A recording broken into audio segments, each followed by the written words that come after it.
ابھی سانسوں کی ڈوری چل رہی، ابھی توبہ کا دروازہ کھلا ہوا، ابھی موت کا فرشتہ آیا نہیں، ابھی توبہ کرنے کا وقت ہے، باز آ جا۔ اللہ کا قرآن میں وعدہ ہے، ان اللہ لا یغفر ان یشرک بہ ویغفر ما دون ذلک لمن یشاء۔ اللہ فرماتا ہے بندے تو بڑا گناہگار ہے، بڑا سیاہکار ہے، تیرے گناہ ریت کے ذروں سے زیادہ، تیرے گناہ درختوں کے پتوں سے زیادہ، تیرے گناہ سمندروں کے پانیوں کے قطروں سے زیادہ۔ اللہ فرماتا ہے اے میرے بندے لیکن یاد رکھ تیرے گناہ بہت زیادہ ہوں گے لیکن میری رحمت تیرے گناہوں پر غالب رہنے والی ہے۔ تو جتنا بھی گناہگار ہے بس شرک نہ کرنا، میرے ساتھ کوئی خدا نہ بنانا۔ ان اللہ لا یغفر ان یشرک بہ ویغفر ما دون ذلک لمن یشاء۔ اے میرے بندے بس میرے ساتھ شرک نہ کرنا، جیسا بھی گناہ ہو بندے آ تو صحیح، بندے آ تو صحیح، اور جبین نیاز کو جھکا تو صحیح، بندے مانگ تو صحیح، جھولی کو پھیلا تو صحیح، پھر دیکھ تجھے ملتا کیا ہے۔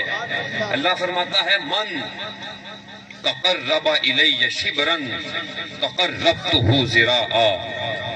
حدیث قدسی اللہ فرماتا ہے جب میرا بندہ ایک ہاتھ میرے قریب آتا ہے، اللہ فرماتا ہے مجھے بندے پر اتنا پیار آتا ہے کہ میں ساری کائنات کا خالق و مالک ہو کر 2 ہاتھ آگے بڑھ کر اپنے بندے کا استقبال کیا کرتا ہوں۔ من تقرب الی باعا تقربتہ ذراعا۔ جب میرا بندہ 2 ہاتھ میرے قریب آتا ہے، رب فرماتا ہے میں 1 گز آگے بڑھ کے اپنے بندے کا استقبال کیا کرتا ہوں۔ بندے آ تو صحیح، او میرے بندے آ تو صحیح۔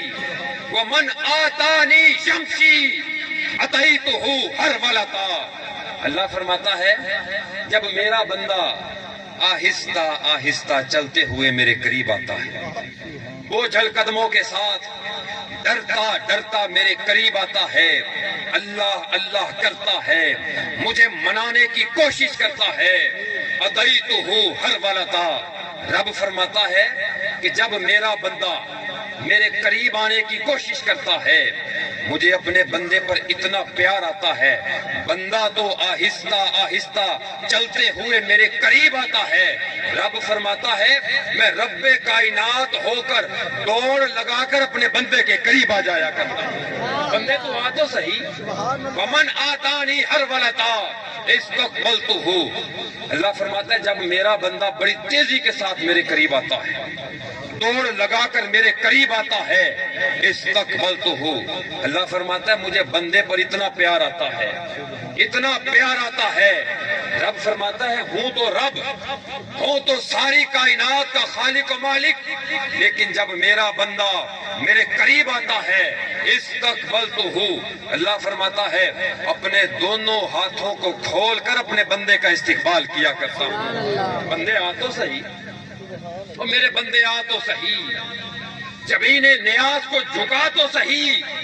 لا تقنطوا من رحمت اللہ، تیرے گناہ بڑے زیادہ، لیکن یاد رکھنا تیرے گناہوں سے زیادہ تیرے رب کی رحمت ہے۔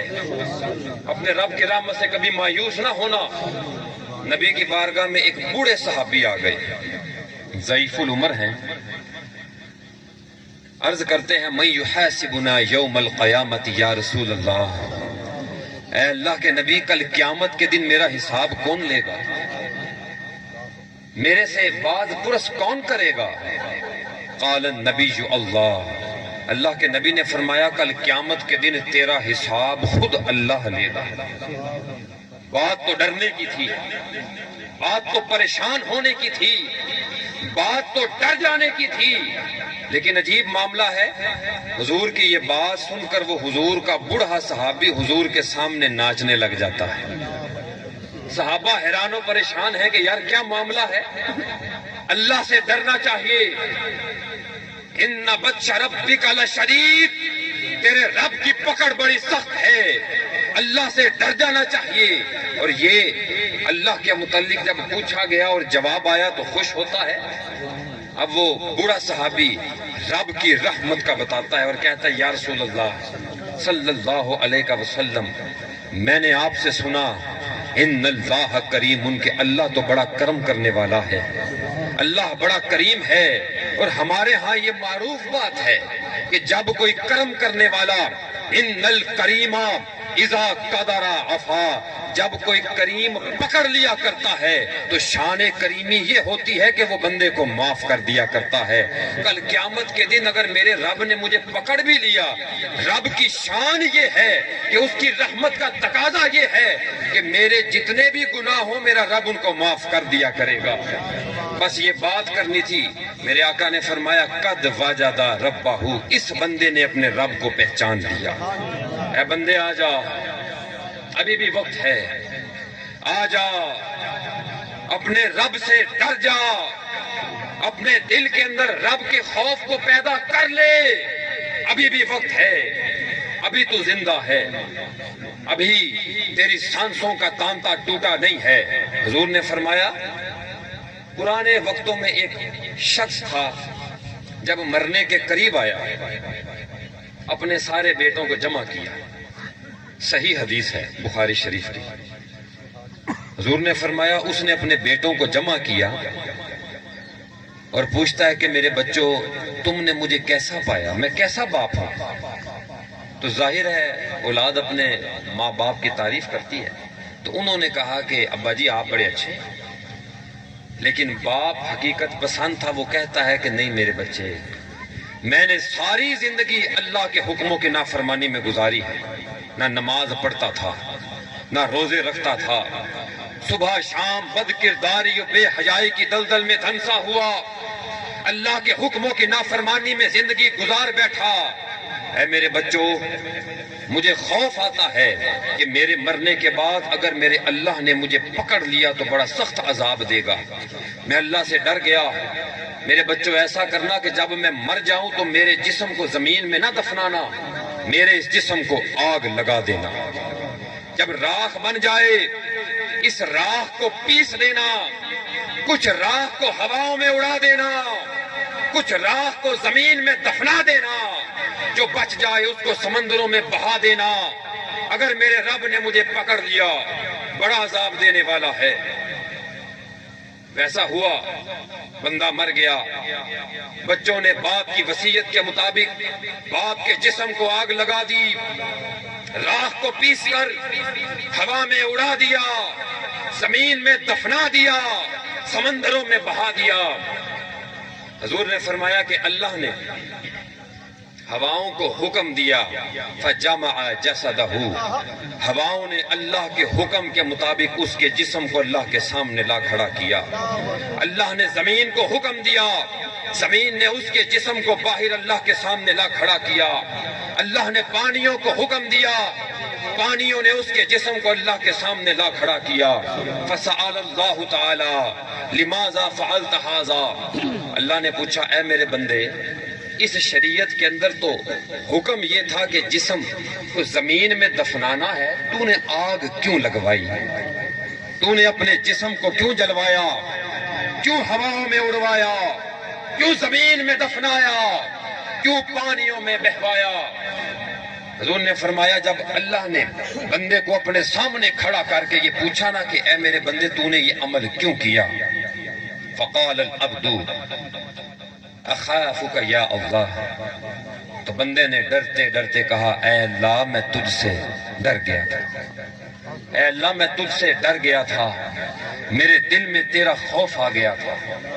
حضور نے فرمایا فقد غفر اللہ علی ذالک، بس اس بندے کا ایک لمحے کے لیے اللہ سے ڈر جانا کافی تھا، اتنی سی بات کرنے کی دیر تھی کہ دریائے رحمت جوش میں آ جاتا ہے۔ اللہ فرماتا ہے وَعِزَّتِي وَجَلَالِي، اے میرے فرشتوں مجھے میرے عزت کی قسم ہے، اپنے جلال کی قسم ہے، مجھے اپنے بندے کا اس انداز سے ڈر جانا اتنا پسند آ گیا کہ اپنے بندے کے سارے گناہوں کو معاف کر کے اس کو جنت کا مالک بنا رہا ہوں۔ اے میرے بندے، اے اللہ کے بندے، اے نبی کے امتی، تیرے دل میں اللہ کا خوف کیوں نہیں آتا؟ یا تو نے اللہ کو جان نہیں دینی؟ اس دنیا میں کتنے ہی حسین نوجوان آئے، تیرے سے زیادہ حسین و جمیل، تیرے سے زیادہ طاقتور، تیرے سے زیادہ مقام و مرتبہ رکھنے والے، کوئی بھی شخص باقی نہیں رہ سکا، باقی تو نے بھی نہیں رہنا۔ ابھی بھی وقت ہے، ابھی بھی وقت ہے۔ اے بندے آ جا، اے بندے آ جا۔ حضور نے فرمایا جب بندہ ایک مرتبہ کہتا ہے یا ربی، اے میرے اللہ، وہ رب جو 70 ماؤں سے زیادہ اپنے بندے سے محبت کرتا ہے، 70 مرتبہ یا عبدی کہہ کے اپنے بندے کا جواب دیتا ہے۔ میرے بندے تو آ گیا، میرے بندے تو آ گیا۔ اے بندے، ابھی بھی وقت ہے، آ جاؤ، آ جاؤ، اللہ کی طرف آ جاؤ، نمازوں کی طرف آ جاؤ۔ ہم اللہ کا بندہ ہونے کا دعویٰ کرتے ہیں، رسول اللہ صلی اللہ علیہ وآلہ وسلم سے محبت کا دعویٰ کرتے ہیں۔ حضور نے کیا فرمایا؟ اول ما یسأل یوم القیامت الصلاۃ، کل قیامت کے دن سب سے پہلا سوال نماز کے متعلق ہوگا۔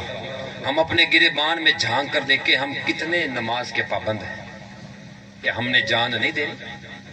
پہلے سوال پہ فیل ہو گئے تو باقی سوالوں کا تو تک ہی نہیں بنتا۔ حضور علیہ الصلوۃ والتسلیم کی جب جان کنی کا مشکل ترین مرحلہ تھا، حضور نے فرمایا عائشہ مجھے اٹھاؤ، میں نے نماز پڑھنی ہے۔ حالانکہ موت کی سختی ہے، سکرات موت ہے۔ حضرت مولا کائنات نے فرمایا کہ جب انسان کی روح کو قبض کیا جاتا ہے اس کی حالت ایسے ہوتی ہے جیسے ایک جالی دار کپڑے کو کانٹوں والی جھاڑی کے اوپر رکھ دیا جائے اور پوری قوت سے اس جالی والے کپڑے کو کھینچ دیا جائے، تو جو حالت اس جالی والے کپڑے کی ہوتی ہے جب انسان کی روح کو کھینچا جاتا ہے تو روح بالکل اس کپڑے کی طرح ادھڑ کے رہ جاتی ہے۔ تو نے کیا تیاری کی ہے؟ تو نے کیا تیاری کی ہے؟ موت کا وقت ہے، جان کنی کا مرحلہ ہے، لیکن تیرے اور میرے ایمان اور جانوں کے والی کہتے ہیں کہ میں نے نماز پڑھنی ہے۔ نماز وہ ہے جو فاقوں میں مصطفیٰ نے پڑھی۔ تو کیسا مسلمان ہے؟ نماز وہ ہے جو فاقوں میں مصطفیٰ نے پڑھی، جگا کے اپنے ہی قاتل کو مرتضیٰ نے پڑھی، جو چکیوں کی مشقت میں فاطمہ نے پڑھی، گلے لگا کے زہر جو مجتبیٰ نے پڑھی، جو چاہتا ہے کہ عظمت نماز کی دیکھے میرے حسین کا سجدہ آخری دیکھے۔ کیا تو کیسا مومن ہے؟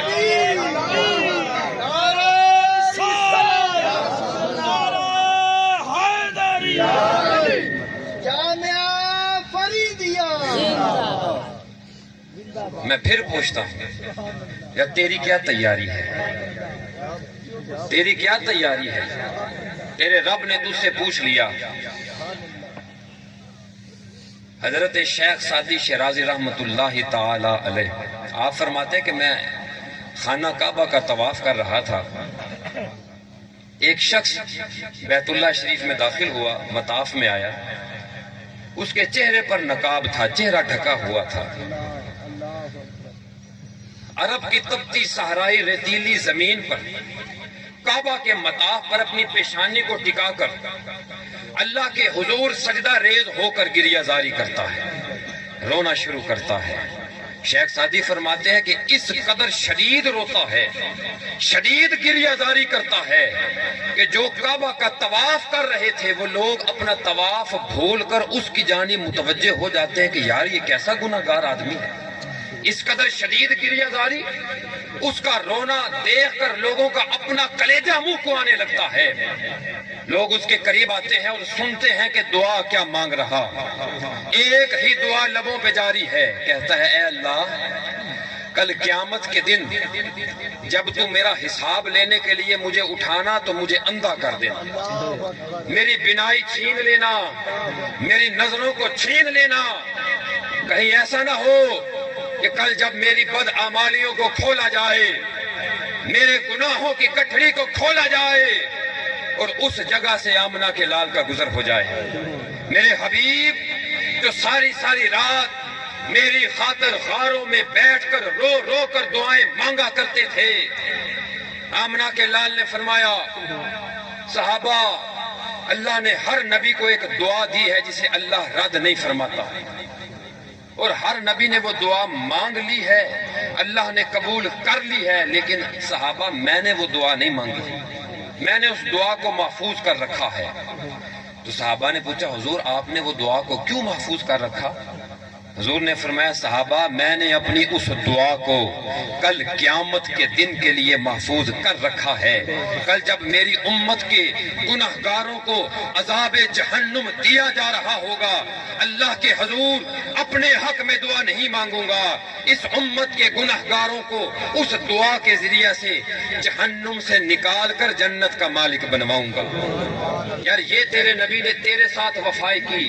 وہ رونے والا شخص کہتا ہے اے اللہ کل جب قیامت کے دن میرا حساب ہو مجھے اندھا کر دینا، نابینا کر دینا کہ کہیں میرے گناہوں کی گٹھڑی آمنہ کے لال دیکھے تو ان کو کتنی تکلیف ہوگی، کتنی اذیت ہوگی، اور ان کی اس تکلیف کو دیکھ کر میرے سے یہ چیز برداشت نہیں ہوگی۔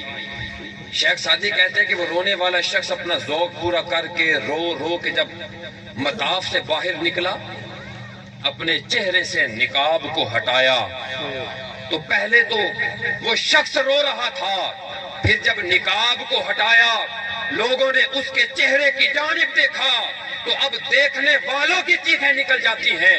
فَإِذَا كَانَ هُوَ الشیخ عبد القادر جیلانی، وہ رونے والا شخص اور کوئی نہیں تھا، وہ شیخ عبد القادر جیلانی تھے۔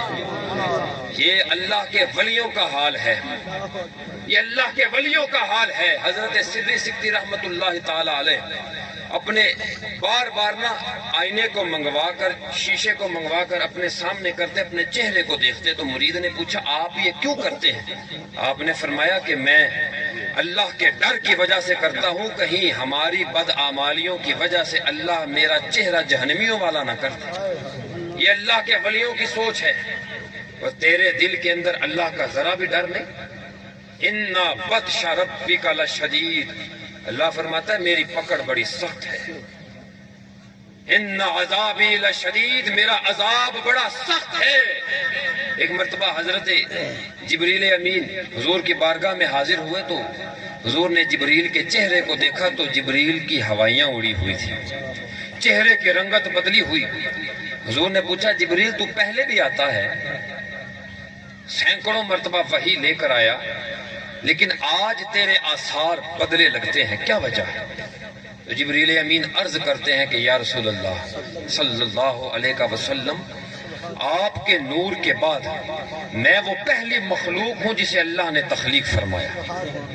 میں نے اپنی آنکھوں کے سامنے دنیا کو بنتے دیکھا ہے، اپنی آنکھوں کے سامنے نظام کائنات کو بنتے دیکھا ہے، جنت کو بنتے دیکھا ہے، جہنم کو بنتے دیکھا ہے، لیکن یا رسول اللہ آج میں خوف زدہ اس وجہ سے ہوں، حالانکہ میں نے اپنی آنکھوں سے جہنم کو بنتے دیکھا ہے، لیکن آج کے دن اللہ رب العزت نے جہنم کی آگ کو بھڑکایا ہے، اور اس آگ کی سختی کی وجہ سے میں ڈر کر آپ کی خدمت میں حاضر ہو گیا۔ حضور نے پوچھا اچھا جبریل مجھے بتاؤ جہنم کا عذاب کیسا ہوگا؟ عرض کرتے یا رسول اللہ سخت عذاب کے متعلق تو میں کچھ بتا نہیں سکتا، لیکن جہنم کا ہلکا ترین عذاب یہ ہوگا کہ جہنمی کے پاؤں میں آگ کے جوتے پہنا دیے جائیں گے، اور ان کی گرمی کی شدت کی وجہ سے، حدت کی وجہ سے جہنمی کا دماغ پگھل کر کان اور ناک کے رستے سے باہر آ جائے گا۔ تو مجھے بتا تو نے کل قیامت کے دن کے لیے کیا تیاری کی ہے؟ تو نے کس عمل کو اللہ کی بارگاہ میں لے کر جانا ہے؟ تو کیسا بندہ مومن ہے؟ تو کیسا مسلمان ہے؟ ایک وقت ہوا کرتا تھا کہ بندہ مومن جس جگہ سے گزر جایا کرتا تھا وہ جگہ گواہی دیا کرتی تھی کہ اللہ کا بندہ چلتا جا رہا ہے، اللہ کا ولی گزر رہا ہے، بندہ مومن جا رہا ہے۔ اور ہم اپنے گریبان میں جھانک کر دیکھیں، ساری رات ایسے ایسے گندے عمل کرتے ہیں کہ صبح اپنے ہی شکل کو، چہرے کو آئینے میں دیکھنے سے ڈرتے ہیں۔ تو کیسا مومن ہے؟ اقبال تو اس مومن کی تعریف کرتے ہوئے کہتا ہے، ہر لحظہ ہے مومن کی نئی شان نئی آن، ہر لحظہ ہے مومن کی نئی شان نئی آن، کردار میں گفتار میں اللہ کی برہان، قہاریو غفاریو قدوسیو جبروت، یہ چار عناصر ہو تو بنتا ہے مسلمان، جس سے جگر لالا میں ٹھنڈک ہو وہ شبنم، دریاؤں کے دل جس سے دہل جائیں وہ طوفان، یہ راز کسی کو نہیں معلوم کہ مومن، یہ راز کسی کو نہیں معلوم کہ مومن، قاری نظر آتا ہے حقیقت میں ہے قرآن۔ یار تو کیسا بندہ ہے مومن، تو کیسا مسلمان ہے کہ تو نے جان نہیں دینی۔ آج کی یہ محفل کا مقصد یقیناً ایصال ثواب ہے، لیکن اس کے ساتھ ساتھ یہ آپ کو اور مجھے تنبیہ بھی ہے کہ جس طرح سے ہم آج ایصال ثواب کی محفل میں آئے بیٹھے ہیں، ایک وقت آنے والا ہے کہ لوگ ہمارے ایصال ثواب کی محفل میں آئیں گے۔ حضرت یوسف علیہ السلام کے ابا جی حضرت یعقوب علیہ السلام، ان کی اسرائیل کے ساتھ بڑی دوستی تھی۔ انہوں نے اسرائیل سے کہا کہ اسرائیل جب میری روح کا قبض کرنے کا وقت آئے تو مجھے پہلے بتا دینا، میں اپنے معاملات کر لوں گا۔ اسرائیل نے کہا جی ٹھیک ہے۔ ایک دن اسرائیل حاضر ہوئے، عرض کرتے ہیں کہ اے اللہ کے نبی، اللہ کا حکم آ گیا آپ کی روح کو قبض کرنا۔ تو یعقوب علیہ السلام نے کہا اے اسرائیل، تو نے تو مجھے پہلے اطلاع کرنی تھی، تو نے تو مجھے پہلے بتانا تھا کہ فلانی تاریخ کو فلانے وقت آپ کی روح کو قبض کیا جانا ہے، تو نے مجھے بتایا کیوں نہیں؟ تو نے مجھے پیشگی خبر کیوں نہیں کی؟ تو اسرائیل جواب دیتا ہے کہ اے اللہ کے نبی، یا رسول اللہ، جب آپ کسی کے جنازے پر جاتے تھے، آپ کسی کے ایصال ثواب کے محفل پہ جاتے تھے، جب آپ کسی کی کل خانے کی محفل پہ جاتے، کسی کے گھر فوتگی والے گھر جاتے تھے، تو میری طرف سے تنبیہ ہوتی تھی کہ یہ معاملہ آپ کے ساتھ بھی ہونا ہے۔ اے بندہ خدا، تو نے اپنی موت کی کیا تیاری کی ہے؟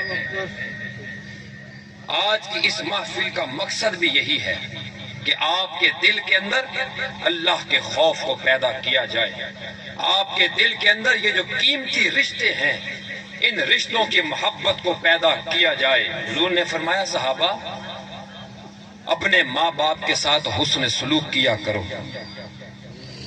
اپنے ماں باپ کے ساتھ اچھا رویہ اختیار کیا کرو۔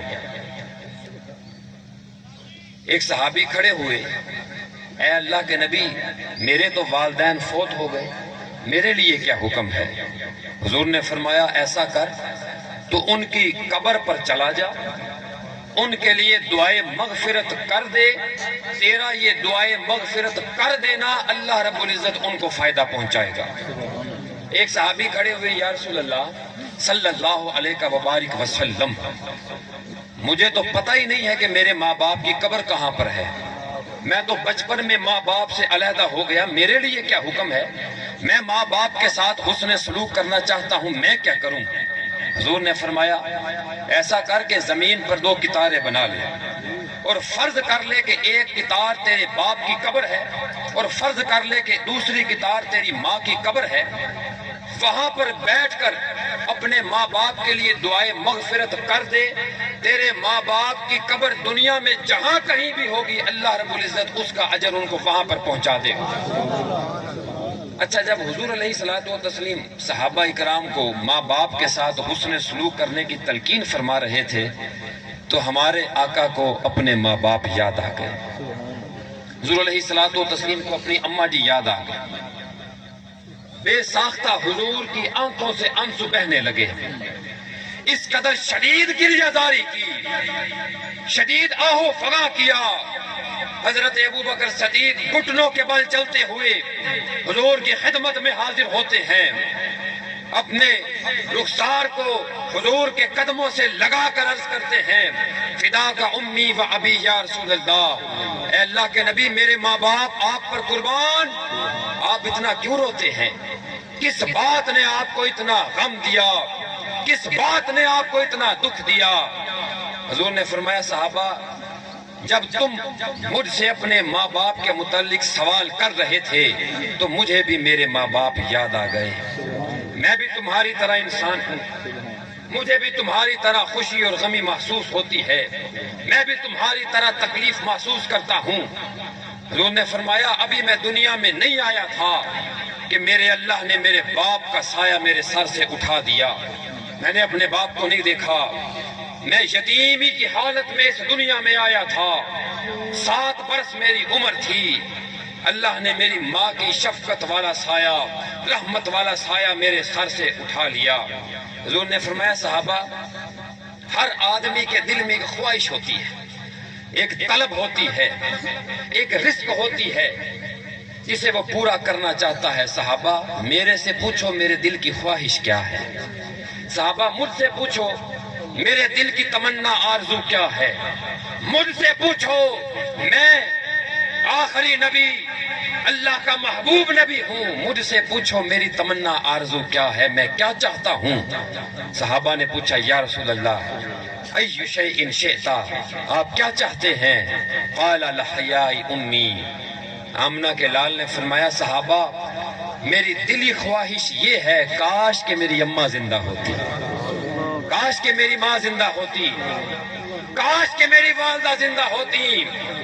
میں اللہ کا نبی ہوں، عشاء کی نماز کے لیے ٹھنڈی رات میں اٹھتا، ٹھنڈے پانی سے وضو کرتا، مصلی پر کھڑا ہو جاتا، اللہ کی بارگاہ میں کھڑا ہو کر عشاء کی نماز پڑھ رہا ہوتا، پیچھے سے میری اماں کی آواز آتی، یا محمد آؤ، محمد ذرا میری بات تو سن۔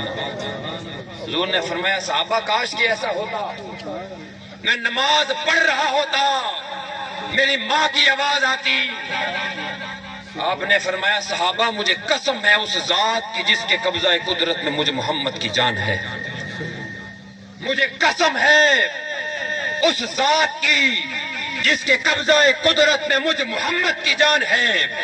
عشاء کی نماز پڑھنے کے لیے میں مصلی پر کھڑا ہوتا، پیچھے سے میری والدہ کی آواز آتی، میری ماں مجھے کسی کام کے لیے پکارتی۔ صحابہ خدا کی قسم کھا کر کہتا ہوں، اپنی ماں کی آواز کو سن کر عشاء کی نماز کو توڑ دیتا، اپنی اماں کے قدموں میں حاضر ہو جاتا، اپنی ماں کی خدمت میں حاضر ہو جاتا، اپنی ماں کی طلب کو پورا کرتا۔ صحابہ اپنی ماؤں کے ساتھ پیار کرو، اپنے باپوں کے ساتھ پیار کرو۔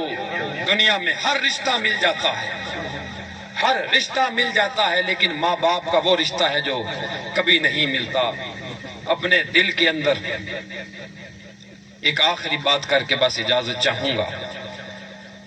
ہمارے علاقے کے اندر جب کبھی اختلاف ہو جائے، لڑائی جھگڑا ہو جائے، 2 پارٹیاں آپس میں لڑ پڑیں، جھگڑ پڑیں، تو محلے کے چودھری بڑے بڑے وڈیرے سارے بیٹھ جاتے ہیں اور فیصلہ کرنے کی کوشش کرتے ہیں۔ اگر فیصلہ نہ ہو پا رہا ہو تو جو سب سے بزرگ ہوتا ہے، سب سے سینئر ہوتا ہے، وہ کہتا ہے کہ چلو تم فیصلہ نہیں کر پا رہے، اب فیصلہ میرا ہوگا کہ اس طریقے کے ساتھ صلح کر لی جائے، کچھ دے دیا جائے، کچھ لے دیا جائے، پھر اس کے بعد کسی کی جرت نہیں ہوتی کہ وہ بات کر سکے۔ یعنی علاقے کے وڈیرے کی بات آخری بات ہوا کرتی ہے۔ اسی طرح سے اللہ رب العزت نے پورا قرآن اتارنے کے بعد ایک بات کی ہے، وَقَضَىٰ رَبُّكَ أَلَّا تَعْبُدُوا إِلَّا إِيَّاهُ وَبِالْوَالِدَيْنِ إِحْسَانًا۔ پورا قرآن اتارنے کے بعد جیسے ہمارے علاقے کا وڈیرا آخری بات کرتا ہے، اللہ بھی آخری بات فرما رہا، وَقَضَىٰ رَبُّكَ، بس تیرے رب کا فیصلہ یہ ہے، اللہ تعبدوا الا اياه، اللہ کے ساتھ کسی کو شریک نہ ٹھہرانا، اللہ کے علاوہ کسی کی عبادت نہ کرنا۔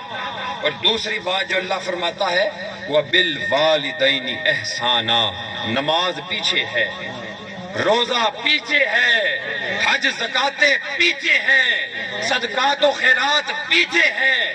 اللہ کا فیصلہ یہ ہے، اللہ کی عبادت کرنے کے بعد سب سے زیادہ حق تجھ پر تیرے ماں باپ کا ہے۔ اپنے ماں باپ کے ساتھ حسن سلوک کرتا رہ۔ حضور نے فرمایا، آخری حدیث ہے، حضور نے فرمایا جب انسان اپنے ماں باپ کے ساتھ حسن سلوک کرتا ہے، اللہ اس کی زندگی میں برکت فرما دیتا ہے، اس کی زندگی لمبی کر دیتا ہے۔ اور جو شخص اپنے ماں باپ کے حکموں کی نافرمانی کرتا ہے، دنیا میں کوئی بھی گناہ کر لے، اللہ اس کی سزا دنیا میں نہیں دیتا، لیکن جو شخص اپنے ماں باپ کے حکموں کی نافرمانی کرتا ہے، روایت میں آتا ہے کہ اللہ رب العزت جلد اس شخص کو دنیا میں رسوا کر دیا کرتا ہے۔ یعنی ماں باپ کی نافرمانی کی سزا دنیا میں ملتی ہے۔ اللہ جل جلالہ ہم سب کی حاضری کو اپنی بارگاہ میں قبول و منظور فرمائے۔